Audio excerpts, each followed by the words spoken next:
Morning, sir. Yesterday at the Senate hearing, Mr. Discaya floated House Speaker Martin Romualdez' name. He wasn't one of the congressmen allegedly directly involved po, but he was linked to one of those in the list, Mr. Congressman Marvin Rillo. What was your reaction upon hearing this po?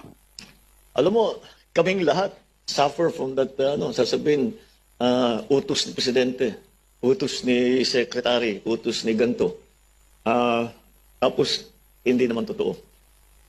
Kaya, we'll have to look. Kung totoo, di may problema na talagang inutos. Pero hindi, ang nakikita ko, we are all of us who are in high positions of high offices in government, all of us suffer that.